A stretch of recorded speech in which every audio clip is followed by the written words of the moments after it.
दो पहाड़ियों और आम के बागों के बीच बसा था एक छोटा सा शहर, जहां रहते थे दो सबसे अच्छे दोस्त, अमन और कबीर। दूसरी कक्षा में मिले थे और तब से जैसे साया बन गए थे, एक दूसरे का प्रतिबिंब। अमन शांत, सोचने वाला, कबीर तेज, करने वाला। वो साथ पढ़ते, साथ खेलते, साथ सपने देखते। जब अमन किसी विचार को कागज पर उतारता, कबीर उसे हकीकत बनाने की योजना बना लेता। उनके माता पिता अक्सर कहते, अगर अमन कलम है तो कबीर स्याही। 10th क्लास में दोनों ने मिलकर एक ऐप बनाया, लोकल दुकानदारों के लिए इन्वेंट्री मैनेजमेंट का। वो ऐप ज्यादा चला नहीं, लेकिन एक लोकल अखबार में फोटो छपी, कल का उज्जवल भविष्य। वही फोटो अमन ने अपने कमरे में फ्रेम करवा कर रखा। कॉलेज में दोनों का चयन हुआ, अलग अलग शहरों में, लेकिन एक ही वादा, कॉलेज के बाद कुछ बड़ा साथ में करेंगे। लेकिन वक्त के साथ और थोड़े से घमंड के साथ चीजें बदलने लगीं। कबीर कॉलेज में स्टार्टअप पिच जीतने लगा। अमन ने प्रोडक्ट डेवलपमेंट में खुद को डुबो दिया।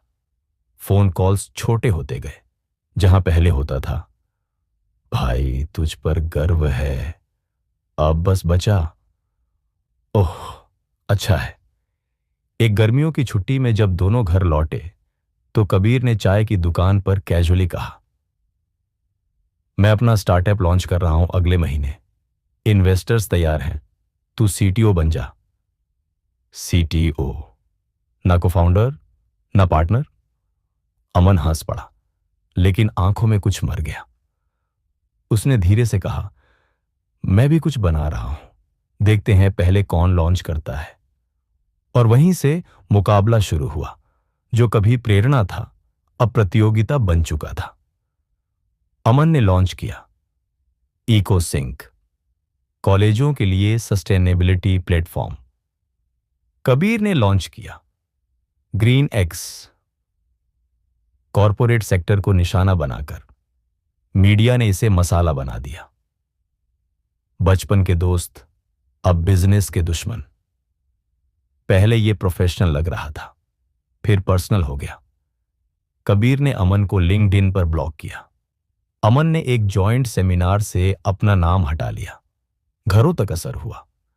कबीर की मां ने एक शाम अमन को फोन किया, बेटा वो तेरा नाम भी नहीं लेता अब, जो भी हो ठीक कर लो, बहुत देर ना हो जाए।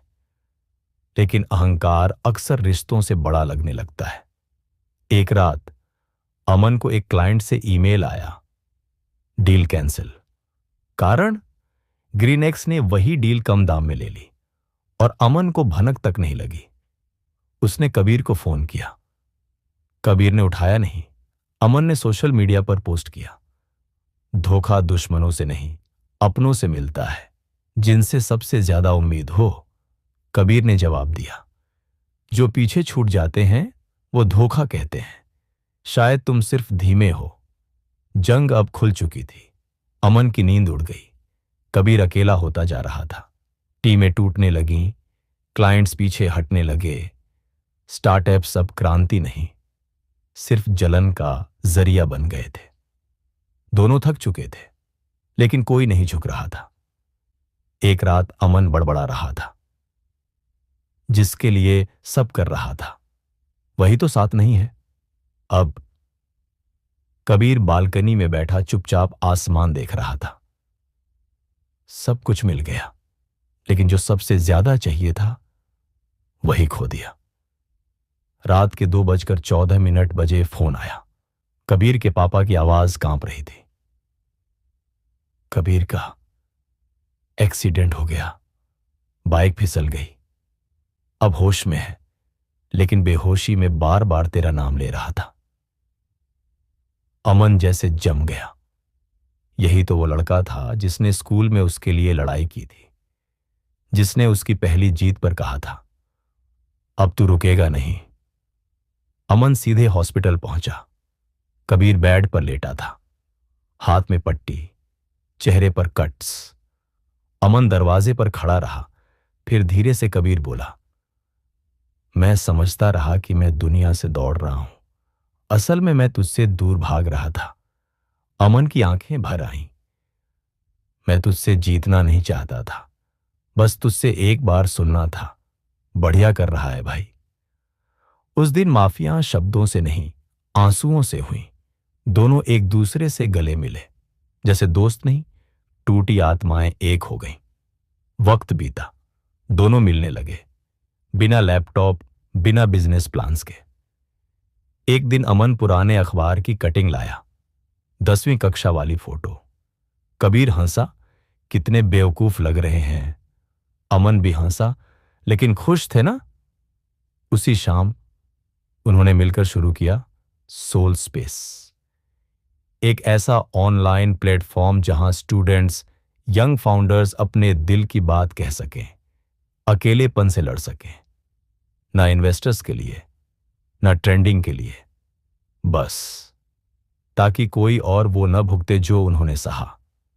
दोनों को एक बड़े स्टार्टअप इवेंट में स्पीकर बुलाया गया। मेजबान ने कहा, कभी प्रतिद्वंदी थे, अब भाई। अमन ने कहा, हम दुनिया बदलना चाहते थे, लेकिन सबसे पहले खुद को बदलना पड़ा। कबीर ने मुस्कुराते हुए जोड़ा, अपने सबसे अच्छे दोस्त को हराने से पहले अपनी सबसे बुरी आदतों को हराना सीखो। प्रतियोगिता में जो सबसे पहले मरती है वो है दोस्ती, और जीत के शोर में जो सबसे ज्यादा गूंजता है वो है अकेलापन। अगर दोस्त को हराने के लिए कुछ पाना पड़े तो शायद वो जीत नहीं, सबसे बड़ी हार होती है।